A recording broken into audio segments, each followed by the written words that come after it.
And welcome everybody, it's Dan Latto speaking. Hope you're well today. So today's Wednesday the 17th of November and we're here in Spain, a little bit cold outside.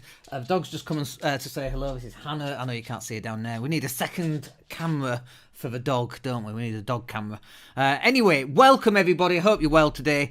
Got a couple of things I want to talk about in the Property Cashflow Show.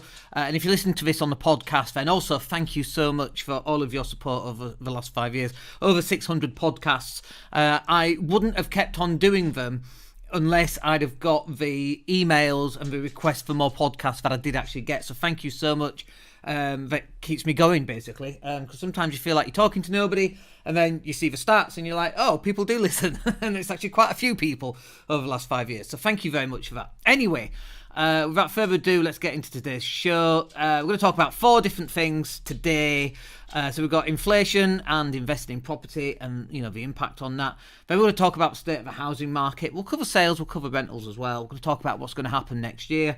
Then we're going to go through what's included on the property sourcing training. Some people ask me about that, so it's like, let's just run through that.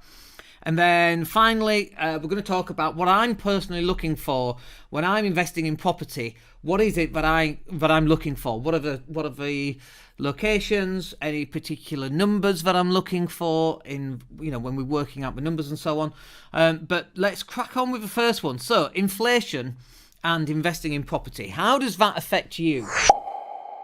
Look, if you've not got property yet, then any property that you do buy will be increasing in price over the next few years. That's how I see it. And obviously, this is not financial advice. I'm not allowed to give financial advice. I'm not qualified. I'm not qualified to give financial advice. I've only been in property for 23 years. If you need to go get financial advice, you should go get to speak to somebody who makes their money from a job. Like a financial planner, they make money from their job, and so therefore they are best placed to give financial advice because they rely on a job for income. Clearly the best place. Obviously I'm tongue-in-cheek there, it kind of winds me up a little bit, but anyway, you know, the guys that write for the FT, they clearly know what they're talking about, which is why they have to work for the FT in order to get an income. Anyway, inflation and property. So this is why we invest in property. We knew going back 23 years ago, and inflation goes up and down, okay? Never negative, is it? Have you noticed? You might go through a small period of negative inflation, which is called deflation, right? But it doesn't last for long. Prices are always going up, and car prices are always going up. Petrol prices are always going up. A loaf of bread is always going up. House prices, although they may have dipped because of the 2007/8 crash, they're still going up, and they will still go up, and crypto's going up, and everything goes up, from headphones to Coca-Cola to phones to everything. And your income, interestingly, probably hasn't gone up that much. I mean, on average, especially at the lower end. Not necessarily minimum wage, because that tends to go up in line with inflation, and they've just had an increase there as well. But it's funny, isn't it? Like, for some reason, income doesn't seem to have gone up, but let's just get clarity on that.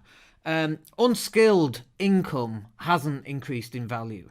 If you've got a skill, and I keep saying this, you know, to as many younger people as I can, you need to get skilled up in something.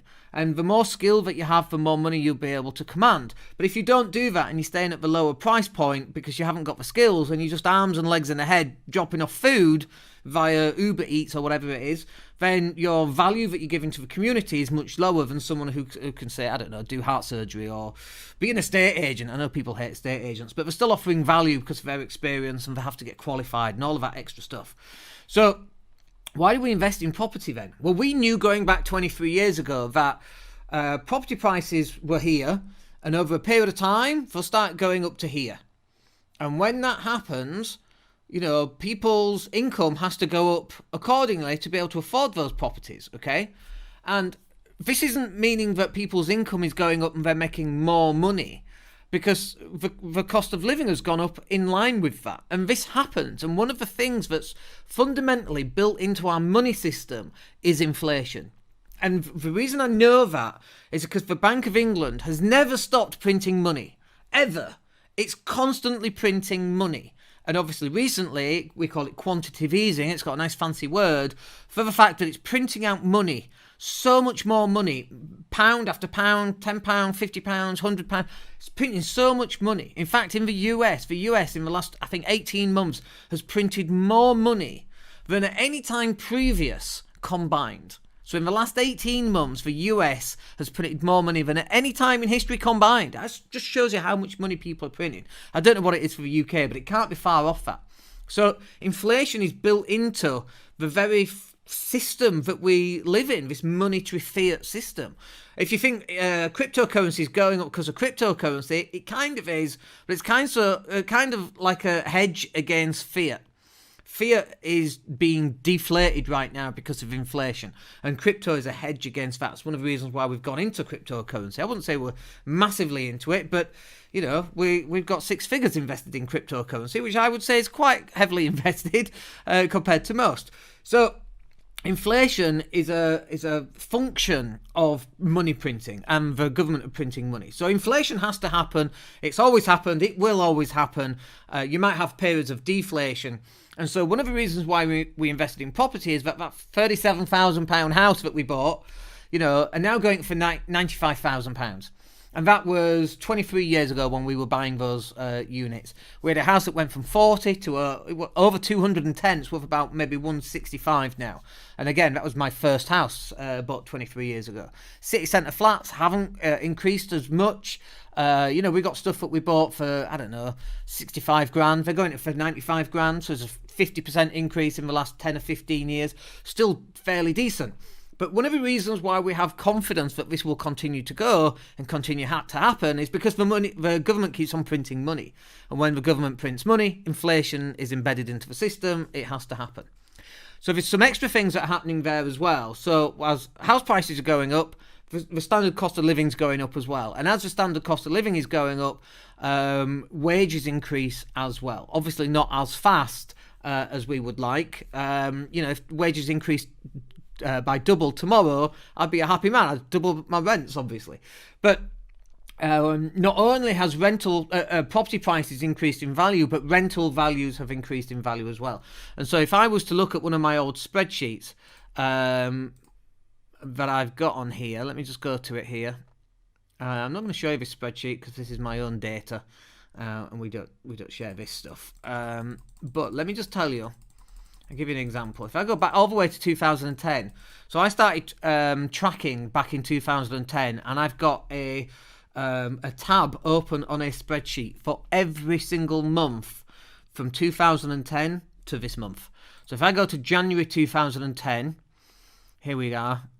We've got stuff that was rented at 425, for example. Now that's rented at 595 right now, which is what?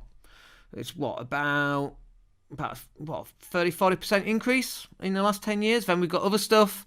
Some of these are artificially kept low, by the way, because we've got tenants who've been in for a long time. We tend not to increase the rent when tenants have been in for a long time.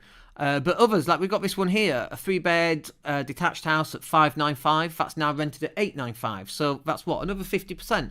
So rents have increased 50% in the last 11 years. Will they increase another 50%? Yeah. Maybe more, actually. Rents have shot up recently. The reason why rents have shot up is because landlords have left the market. So there are other things coming into explaining why rents are going up in value. It's not just because of inflation. There are other factors like tax on landlords and that kind of thing, removal of wear and tear, increase on capital gains tax, and so on, that have made kind of a perfect storm for rent increases, which we'll talk about soon. But we knew that inflation, house prices go up, rents will go up, wages will go up, iPhones will go up, microphones would go up, cameras would go up, lighting would go up. Everything's gone up, folks. It's just built into the system. And so if you're looking to start buying and investing in property, sometimes, you know, you might have to wait 10 or 15 or 20 years.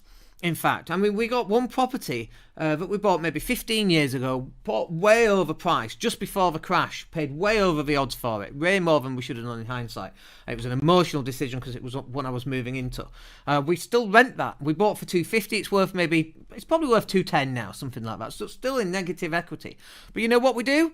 We just wait another 10 years and then it'll get out of negative equity. That's all we have to do. In the meantime, we're getting £1,000 a month on that property, which is way low. Like those tenants have been in for 3 years and we've not put the rents up. When those tenants move out, that's going to go to 1,400. It's got 3 roof terraces, 2 car parking places, and all the people that come over from the Far East, they love that location because it's next to the university. So we'll get 1,400 a month on that one when it becomes empty. We're not increasing it for now, but we know that this is going to happen. It's built into the system, and that gives us confidence enough to go out and invest.